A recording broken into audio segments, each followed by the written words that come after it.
Part C. Directions. In this part of the test, you will hear several short talks. After each talk, you will hear some questions. The talks and the questions will not be repeated. After you hear a question, read the 4 possible answers in your test book and choose the best answer. Then, on your answer sheet, find the number of the question and fill in the space that corresponds to the letter of the answer you have chosen. Here is an example. On the recording, you hear, "Listen to an instructor talk to his class about a television program." I'd like to tell you about an interesting TV program that'll be shown this coming Thursday. It'll be on from 9 to 10 p.m. on Channel 4. It's part of a series called Mysteries of Human Biology. The subject of the program is the human brain, how it functions and how it can malfunction. Topics that will be covered are dreams, memory, and depression. These topics are illustrated with outstanding computer animation that makes the explanations easy to follow. Make an effort to see this show. Since we've been studying the nervous system in class, I know you'll find it very helpful. Now, listen to a sample question. What is the main purpose of the program? In your test book, you read A. To demonstrate the latest use of computer graphics. B. To discuss the possibility of an economic depression. C. To explain the workings of the brain. D. To dramatize a famous mystery story. The best answer to the question, "What is the main purpose of the program?" is C. To explain the workings of the brain. Therefore, the correct choice is C. Now listen to another sample question. Why does the speaker recommend watching the program? In your test book, you read A. It is required of all science majors. B. It will never be shown again. C. It can help viewers improve their memory skills. D. It will help with coursework. The best answer to the question, "Why does the speaker recommend watching the program?" is D. It will help with coursework. Therefore, the correct choice is D. Remember, you are not allowed to take notes or write in your test book. Go on to the next page.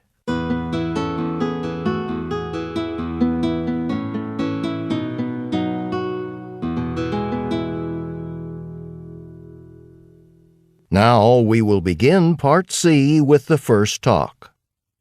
Questions 39 through 42. Listen to part of a talk in a psychology class. Some of the most practical lessons coming out of research in psychology are in the area of memory. People ask, why can't I remember that term from the physics chapter or the date my library book is due? Well, for a lot of people, memory may be weak because they don't use it enough. It's like a muscle. If you don't exercise it, it won't stay strong. That's why it's important to keep our minds active, to keep on learning throughout our lives. We can do this by reading, playing memory games, and seeking out new experiences. It's my guess, though, that the lack of mental stimulation is not a problem for students like you. More likely, the lives you all live are so busy and stimulating that this in itself may sometimes interfere with learning. Later on, we'll be discussing how information is recalled from memory. But first, the information needs to be recorded. In other words, learned. And for busy people like you and me, that's where the real problem often lies. If we're distracted or we're trying to think about what we're going to do next, the incoming message just might not be getting recorded effectively. And that leads to the first tip for students who want to improve their memories.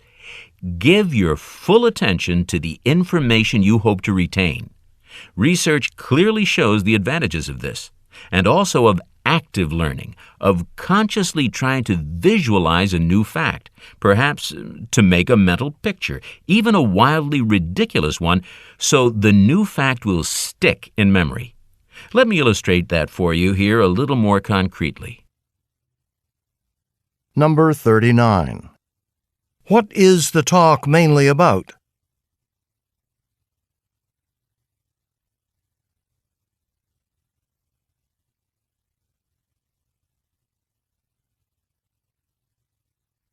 Number 40. What does the speaker illustrate with the example of a muscle?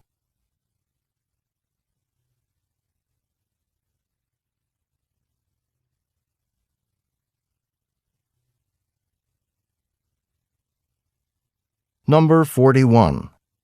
What does the speaker suggest students do to learn new information more effectively?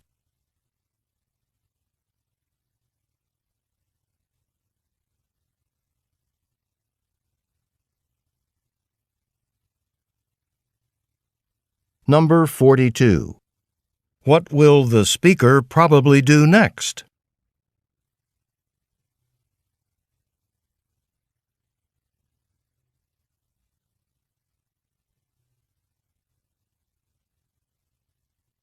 Questions 43 through 46. Listen to part of a lecture in an art history class. Today, I'd like to talk about the sculptor Henry Moore, in particular, the ideas his work is based on, and also how he viewed the medium of sculpture. Moore said that to appreciate sculpture, a person needs to respond to form in all of its 3 dimensions. He believed that this is more difficult than responding to art that's done on a flat surface, a surface such as canvas that has only 2 dimensions. For example, when you're looking at a painting, you don't have to walk around it. You don't relate to form and shape in the same way you do when looking at sculpture. Moore paid great attention to shapes in nature, such as that of bones and shells and stones. He thought that if you could appreciate the shape of something simple, like a stone, then you could go on to appreciate more complex forms. He noticed that many of the stones he picked up had holes in them. One distinctive feature of Moore's sculpture is his use of holes, or openings, to emphasize that he is indeed working in a 3-dimensional medium. He believed that the shape of the hole itself could have as much meaning as that of a solid mass, and could even help create a sense of mass or volume. Moore was also interested in representing the human figure, which he sculpted in such materials as bronze, stone, and wood.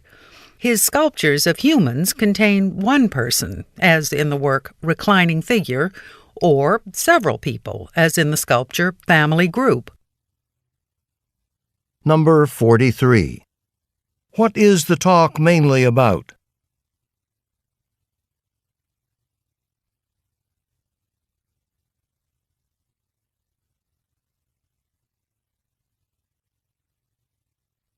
Number 44.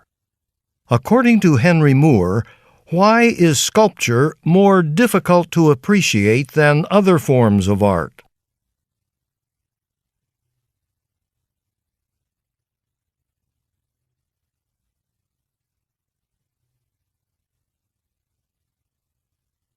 Number 45. Why does the professor mention bones and shells?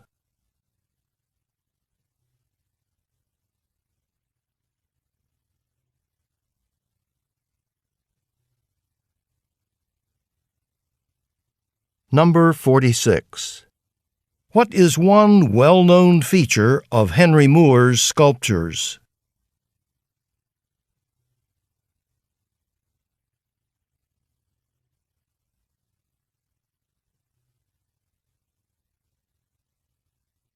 Questions 47 through 50. Listen to part of a lecture in a zoology class.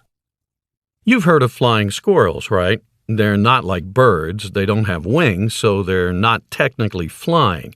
But they have an extra piece of skin called a flap on each side between their front and back legs. When the skin flaps are spread out, well, the flaps act like a sail and enable these animals to glide from tree to tree. There are also about 50 species of flying fish, all of which live in warm waters. They can leap out of the water and glide through the air above the surface for a while until they have to return to the water to breathe. They probably evolved that ability to get away from predators. When a flying fish is being pursued by a predator, like a dolphin or a tuna, it swims very fast. It has a fork-shaped tail with the lower part longer than the upper part, and it's this design that enables the fish to propel itself upward and out of the water. The fish then glides through the air. Most flying fish can glide just a few millimeters above the water's surface, but some larger species can glide more than a meter over the water.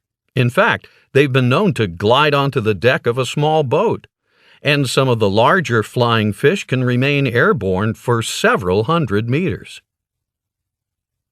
Number 47. What is the talk mainly about?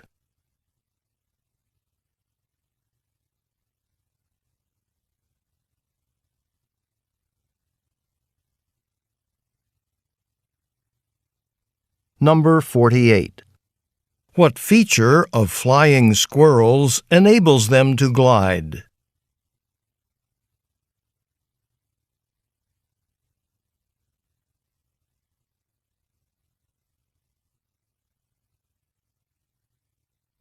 Number 49. According to the professor, why did flying fish probably develop the ability to glide?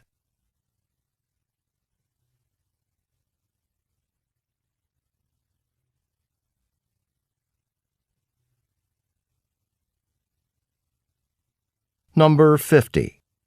According to the professor, what feature allows flying fish to leap out of the water?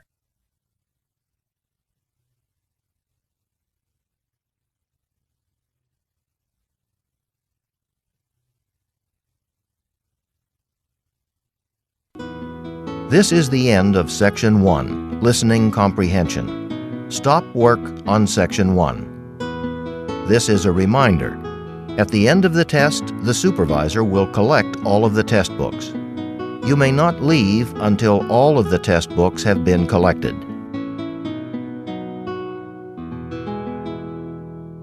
End of recording.